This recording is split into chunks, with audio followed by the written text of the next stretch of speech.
Hi guys, magandang araw, lalong-lalo po sa ating mga kapwa security personnel. Welcome back po sa aking munting channel. So sa video ito mga 5-9, ang pag-uusapan po natin is regarding po ito sa retirement benefits or sa retirement pay na matatanggap ng isang empleyado o ng isang security guard kapag siya ay retired na or inabot na sa retirement age, no? So ang retirement age po natin mga 5-9 is 60 years old and 65 years old, no? So ibig sabihin 60 years old is pwede ka na pong magretiro. So yan po yung tinatawag mga 5-9 na optional or voluntary retirement, no? So pwede na po kayo mag-claim ng retirement pay dyan. So pagdating naman po ng 65 years old, yan po yung tinatawag na compulsory or mandatory na retirement age po natin. So ibig sabihin kahit na ayaw po natin mag-retire or kaya pa natin magtrabaho, so kailangan po talagang magretiro na tayo kapag 65 years old na tayo kasi nakalagay po yan sa batas mga 5-9, no? Na talagang mandatory. So ngayon mga 5-9 ay tuturuan ko kayo ng sample computation kung paano nga ba mag-compute ng ating retirement pay kung sakaling magretiro na po tayo. Okay? So meron kasi mga 5-9 nag-comment sa aking previous video. So ang sabi po niya, 65 years old na ako at 8 years na ako sa service sa employer ko. Mandatory na ako, sir. Okay? So yun nga mga 5-9. So ano nga ba ang makukuha natin kapag mag-retire na tayo pagdating ng 65 years old dahil mandatory na po yan.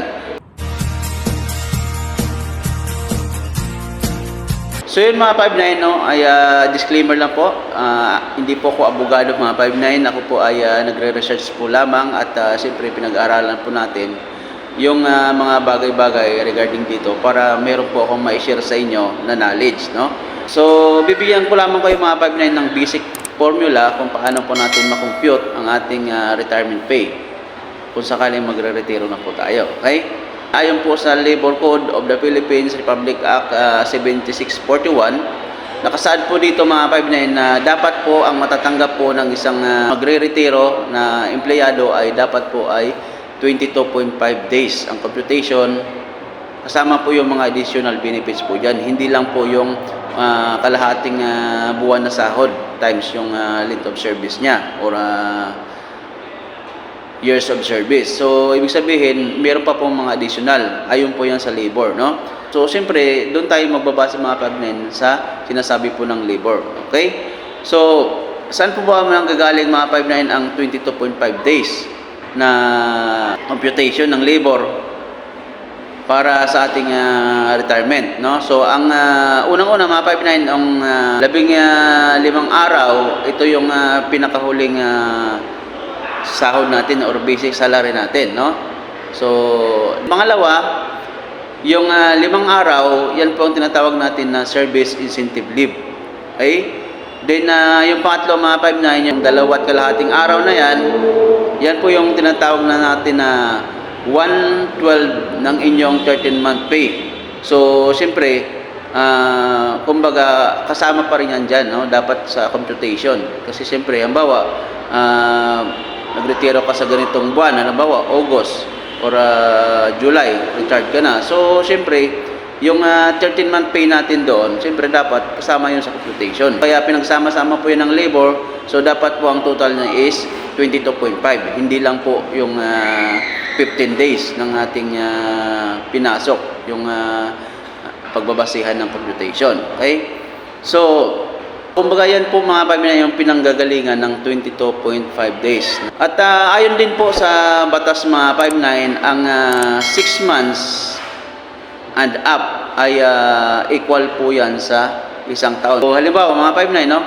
9 years and 8 months ka sa isang company, so magiging 10 years po yan. Kasi sinabi nga sa batas na ang 6 months above ay equivalent na po yan sa 1 year. So, bibilangin na po yan ng 1 year. Hindi yung 5 months below, so hindi po yan makakasama sa computation. So, halimbawa, 9 years and 5 months ka, so hindi na po yung masasama ang 5 months. So, magiging 9 years lang buo, no? So, yun po yung nakasaad sa labor code, no? So, yan ang computation natin is basic salary times 22.5 days times years of service. So, ibig sabihin, kung magkano yung isang araw po natin na sinasahod, yung minimum, so ita-times po natin yun sa 22.5 days, no? So, halimbawa, no? 695 times 22.5 days, then times years of service, no? So, sample computation to mga 5.9, makikita nyo dyan sa screen ninyo, okay? So, nakalagay po yan dyan yung daily rate times 22.5 days times years of service. So, yan po yung computation natin. So, ngayon mga 5.9, kung ano po yung huling basic or daily rate ninyo na pinasok ninyo, so yun po yung pagbabasehan natin. So, halimbawa lang mga 5.9 ngayon, halimbawa no, is 695 ang basic or yung daily rate natin. So, 695 times 22.5 days. So, yun po yung computation times 10, no? Kasi yun nga, nabanggit natin kanina na 9 years ka na. Halimbawa, 9 years and 8 months ka na sa company. So, ibig sabihin, equivalent to 10 years na po yun. Okay? So, nag-gets nyo po ba, mga 5.9? So, ganun po yung computation, no? So, ang kalalabasan po yan, mga 5.9 is yan. 15,637.5. So, yan po yung computation natin, no? So, ita-times pa po natin yan sa years of service ninyo sa company. So, halimbawa, yun nga, binanggit natin kanina, 10 years ka na, no? So, ita-times natin yan sa 10. So, for example lang itong mga 5 no? So, 15,637.5 times 10. So, ang magiging retirement pay natin or retirement benefits natin dyan is nasa 156,375. So, kapag ikaw po ay 10 years sa inyong company, no? So, ang basic or ang daily rate natin dyan is 695 po lamang. So, yan po ang matitake home po ninyo na retirement pay kapag 10 years kayo sa inyong company. So, yan mga 5.9 ay sample computation lamang yan para at least meron lamang kung kayong idea, no? Kung paano kinocompute. Ay depende po yan kung ilang years ka sa company. Okay? So, yan po ay sample computation lamang. Okay? So, yun mga 5.9, sana kahit pa paano ay nakatulong sa inyo ang aking binigay na sample na computation, lalong-lalo na dun sa mga 5.9 natin na malapit na magretiro. So, para kahit pa paano mga 5.9 is alam natin kung paano natin mag-compute at alam natin kung ano natin karapatan natin bilang isang manggagawa, no? So, yan, sana mga 5.9 ay nakatulong sa inyo. At sana po, huwag niyo pong kalimutan mag-like, share, comment, and of course, mag-subscribe po sa ating munting channel para updated po kayo sa mga video na susunod po natin i-upload. Okay? So, yun lamang mga 5.9. Maraming salamat po. God bless us all.